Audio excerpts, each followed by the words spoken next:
What's up, everyone? Welcome back to the channel. If you are new here, my name is Irvin Diaz, and in this channel, we talk about sales, particularly SDR and AE careers, entrepreneurship, and lifestyle. In this video, we're going to be talking about the 5 skills that really helped me when beginning my career as an SDR about 2 years ago, I want to say 2.5. And some of these skills that I've transitioned with now into account executive that I hope can help you. I specifically wanted to make this video and post it today because it's the first of the month. We're getting after March, and regardless of if you did great in February or you missed your target by a little bit, I hope some of these skills can help you have a better March, or if you had a great February, just go on full out, kill it in March. Now, for each one of these tips, I'm also going to be making an individual video for each one of them, where we'll kind of have a more in-depth look for them. But for now, it's just going to be kind of like a broad overview of all of them. But within the next couple of days, you can expect the rest of the videos. Okay, so let's get into it. Tip number 1, it's just plain and simple. You're going to hear your managers probably talk about this, and you're probably wondering if it actually makes a difference. And it does. Tip number 1 is just set up your calendar and live by it. The reason I say that is because you want to make sure that you schedule dialing sessions. You want to make sure that you schedule time for hyper prospecting sessions. You want to make sure that you schedule time for role playing, which is very important, and building your pipeline. And you want to know where you stand on every day. How much time do you have? How are you going to manage your time? That's a big part of sales, being able to manage your time most effectively, so that way you can do the most of it with it, and you can still bring in money to fill in your pipeline. So that's tip number 1. Now, tip number 2, it's set up time at least once a week or twice a week to listen to some of your calls or listen to somebody on your team who's doing really good. And this is really going to help you when you're starting off as an SDR. The reason I say that is because you're going to see how other people are doing things. You're going to see how other people answer rebuttals, how other people ask questions, the tonality that they use, if there's any specific words that they're using. You're going to be able to see all that and feed from it. Obviously, when you're first starting out as an SDR, try to stick as much as possible with your script. It can land you into some trouble. It's landed me into some trouble, especially when I was starting. But it's always good to see what other people are doing, to see what's working for other people, and more importantly, see what's not working for you, and be able to look at your calls or listen to your calls and analyze them and say, okay, this was good. I liked how I did this. I'm going to keep moving forward with this. Or this is not so great. I could have answered that a little bit better, or I could have said this a little bit better. Maybe I had a weak intro. Maybe I had a quick objection handling, and so on. So that's tip number 2. Set up time to listen to other people's calls or your calls. Now, tip number 3.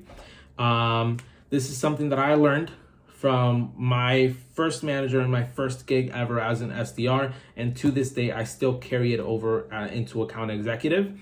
And that is going to be set up a spreadsheet with your pipeline. I feel like many organizations or many SDRs don't have this practice of knowing at what stage each prospect is on. And that's something that's super important when you're an account executive, but it's not really taught or talked about much when you're an SDR. And I'm super thankful that my manager taught me this when I was starting out. And basically what that is you have a spreadsheet where you have cold, mild, and hot.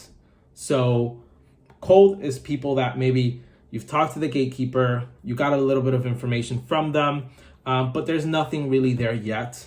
Mild is maybe you spoke to somebody at the office, you found out a couple of pain points, you found out when the owner is going to be there or when the decision maker's there, so that way you can call at a specific time. Hot is they're pretty much on the verge of booking. They just need maybe a little bit of extra information, or maybe they just need to find time that works for their partners, or maybe they need to find time, but they've told you that this would be something worth looking into, and they've expressed interest. We've qualified them. we found out some pain points and they've expressed some sort of interest. So that's hot. And the reason that you want to make sure that you have all these people tracked out is because you will know what's the missing puzzle piece within each layer of your pipeline. So, okay, what do I need to do to get this person over into the next step? What's missing for this person to book a meeting? And those are going to be people that you want to hyper focus on, which brings us to tip number 4. And tip number 4 is basically plan ahead.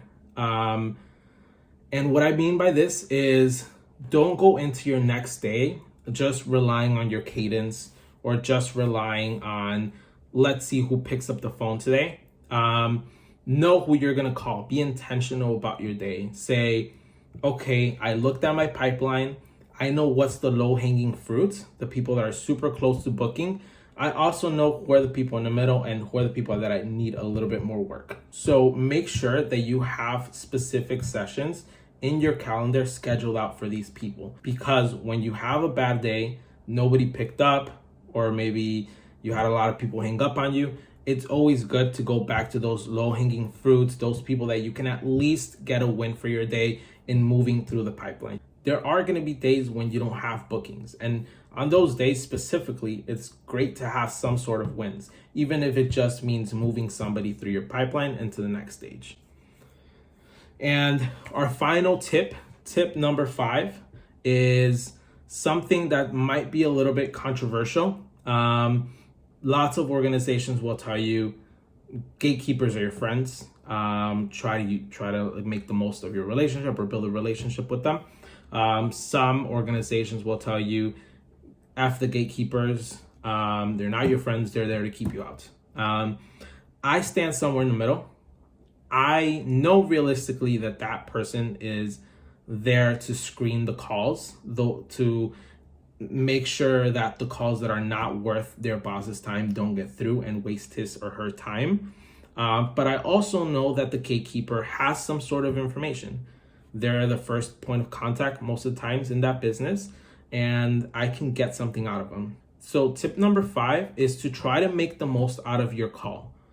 And what I mean by this is try to get something, even if it's not the meeting, even if it's not speaking to the decision maker. Extract some sort of information, ask questions, whether that's the gatekeeper, whether that's a secretary, whether that's just somebody in the warehouse. Try to get some sort of information, especially if you're not able to get a hold of the owner, because this is going to be crucial in qualifying the prospect. You want to make sure that you don't continue to call this person if it's somebody that's just not going to be able to buy from you, or maybe they're not a good fit for what you're selling. So this is going to be crucial for that. The other thing that this is going to help you with is intelligence gathering. And basically what that is when you finally get that opportunity to speak to someone that's a decision maker, somebody that can book a meeting, you have a good toolkit of information that you've gathered to convince them that this is worth their time and it's worth taking a look at, by saying something like, hey Joe, I spoke to Sarah at the front desk. She thought it might be a good idea to reach out to you because you guys are currently using this, or you guys are currently facing this problem. I wanted to show you how I can help you by doing this, this, and this, or my company can help you by this, this, and this, So those are the 5 tips that I have. Just to summarize, 1, set up your calendar. 2, set up some time to listen to other people's calls or your own call. 3, set up your pipeline, set up a spreadsheet. 4, plan ahead of who you're going to be calling the next day.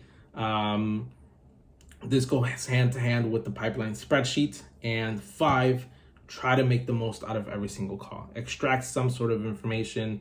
It doesn't have to be a booked meeting, but that's what's going to get you those booked meetings. Getting some sort of information, getting some sort of intelligence. So yeah, guys, I hope these tips can really help you out. I appreciate all the love that you guys gave in the past video. If you haven't gotten a chance to take a look at it, I will be putting it up right here and down in the description. But yeah, thanks so much, guys. Look forward to hearing from you guys.